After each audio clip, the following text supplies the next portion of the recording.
अच्छा मैं आपको बताऊँ ये गाना बजा तो मुझे याद आया, फैसलाबाद में एक शादी थी तो मैं गया वहाँ पे, तो ज़ाहिर है सारे चाचू, फूफो, चाची सारे हम माशाल्लाह we have a big family.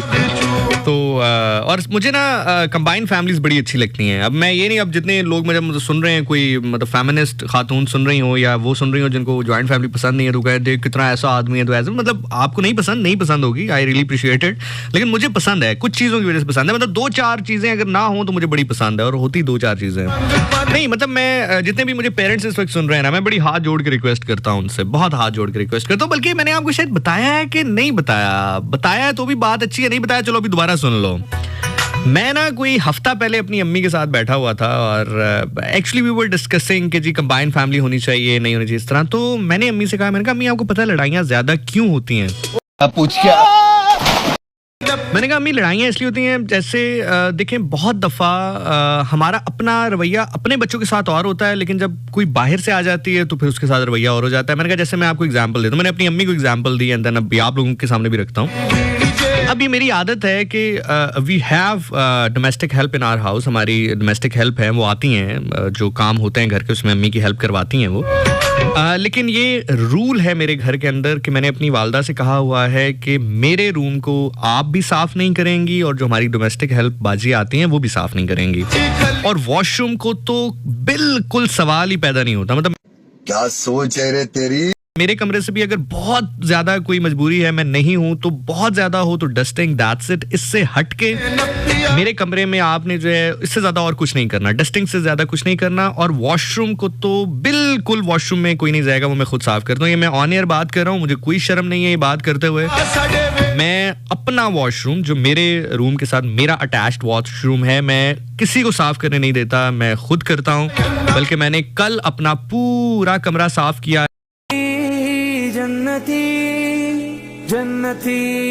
है, और पूरा वो जो गार्बेज बैग होता है ना थैले का, वो कागजात से भरा था, क्योंकि मोस्ट ऑफ द टाइम मैं कहीं जाता हूँ वो इनविटेशन लेटर्स, इनविटेशन कार्ड घर आके वहीं रख दिए, तो वो मैंने सारे इकट्ठे करके डाले, तो कम से कम 1500 रुपए के तो बिक जाएंगे वो जो क्या होता है रद्दी वाले को।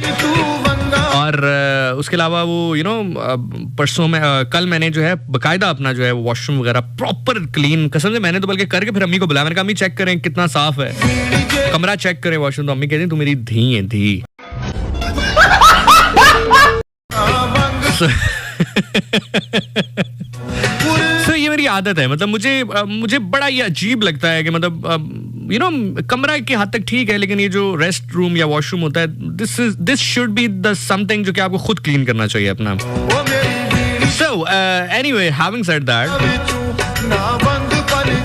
तो मैंने अपनी अम्मी से कहा कि अम्मी अब देखें मैं जब जाता हूँ तो मैं अपना रूम लॉक करके जाता हूँ, ठीक है। उसकी वजह अमूमी तौर पर ये है कि अगर पीछे से गेस्ट आ जाएं और गेस्ट में से खास तौर पे बच्चे आ जाएं तो ये क्या है, ये क्या मम्मी मामी मामा ठस, वो मतलब परफ्यूम्स पड़े होते हैं, घड़ियां वगैरह कुछ पड़ी होती है, तो टूट जाए तो फिर बंदा अरे बेटा उधर से मार, अरे मेरे बेचारे तोड़ के, कितनी बुरी बात है बेचा, अंकल को सॉरी। बंदा क्या आंटी सॉरी को मैं क्या करूं इस सॉरी का, क्या करूं इस सॉरी का, ये मजाक हो रहा है, एक सेकंड यार मजाक। ये परफ्यूम वापस आ जाएगा, सॉरी से घड़ी वापस नहीं, मतलब पैसों से खरीदी है भाई, पसीना बहाया है खून के साथ। So having said that, so मेरा ये रवैया है, ये मेरा तरीका एकार है कि जब मैं सुबह घर से निकलता हूँ तो मैं अपने रूम को लॉक करके निकलता हूँ। मेरा रूम लॉक्ड होता है, बाकी सारा घर खुला होता है। और सम टाइम तो ऐसा होता है कि मैं अपना रूम लॉक करके मेन दरवाजा खुला ही छोड़ के चला जाता हूँ। तो मेरी अम्मी अक्सर कहती हैं क्यों तुम्हारे पास ही कीमती सामान है, हमारे पास कुछ नहीं है।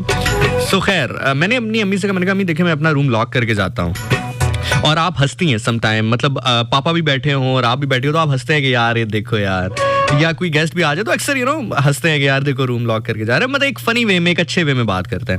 मैंने कहा यही कल को यही काम अगर मेरी बीवी करे, मतलब कहीं जा रही हो, हम कहीं जा रहे हो और वो रूम लॉक करके जाए, तो एक वो आता है ना कि यार रूम क्यों लॉक करके जा रही है, हम कुछ और हैं। Getting my point?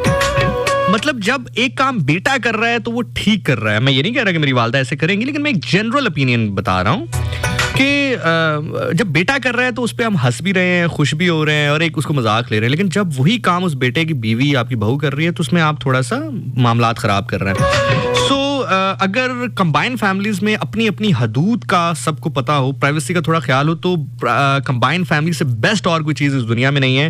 ये मैं हकीकतन आपको बता रहा हूँ। हकीकतन इकोनॉमिकल भी पड़ती है और इमोशनली भी आप बड़े मजबूत रहते हैं। अब वो एक दो चीज़ें क्या हैं, उनमें से सबसे बड़ी चीज़ ये है कि आप प्राइवेसी का ख्याल रखें। जैसे हमारे यहाँ एक सबसे ज़्यादा लड़ाई इस पे होती है कि बीवी को बाहर रोज़ खाने पे ले जाता है। तो इसका सबसे कह लें कि सही तरीक़ाकार है वो ये है कि अगर फॉर एग्जांपल आपके 4 बेटे हैं या 3 बेटे हैं या 2 बेटे हैं, आप कंबाइंड फैमिली में रह रहे हैं, आप क्या करें कि आप सबको बता दें कि भाई आपने महीने का 20,000 रुपया घर में देना है। आप अपने बेटे को कहते हैं भाई आपने महीने का 20,000 रुपया देना है, वो आपको महीने का 20,000 रुपया दे दे। उसके बाद वो अपनी बेगम को चाहे रोज क्या दिन में 3 दफा बाहर खाने पे ले जाए, आपको कोई बुरा मनाने की जरूरत नहीं है, बल्कि आप कहें भाई उनकी जिंदगी है, 100 बिस्मिल्लाह, खुश रहें। Getting my point? तो जिंदगी खास तौर पे जब आप कंबाइंड फैमिली में होते हैं, रूल्स पे गुजारी जाती है जिंदगी, जो है वो तरीक़ाकार पे गुजारी जाती है, कुछ असूलों पे गुजारी जाती है।